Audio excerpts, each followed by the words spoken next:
following is a special marine warning from the National Weather Service. The National Weather Service in Chicago has issued a special marine warning for Burns Harbor to Michigan City, Indiana, Calumet Harbor, Illinois to Gary, Indiana, Gary to Burns Harbor, Indiana, Lake Michigan from Wilmette Harbor to Michigan City, Indiana 5 nautical miles offshore to Mid-Lake, Lake Michigan from Winthrop Harbor to Wilmette Harbor, Illinois 5 nautical miles offshore to Mid-Lake, Northerly Island to Calumet Harbor, Illinois, Wilmette Harbor to Northerly Island, Illinois, Winthrop Harbor to Wilmette Harbor, Illinois, nearshore waters from Winthrop Harbor to Michigan City, open waters from Winthrop Harbor to Michigan City out to Mid-Lake. Until 9 a.m. At 7:02 a.m., severe thunderstorms were located along a line extending from 32 nautical miles southwest of Winthrop Harbor to 39 nautical miles south of Montrose Harbor, moving east at 30 knots.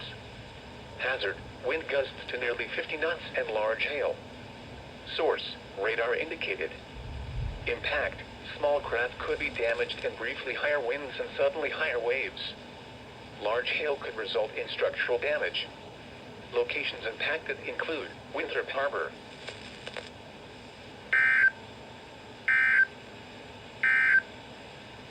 The National Weather Service in Chicago has issued a severe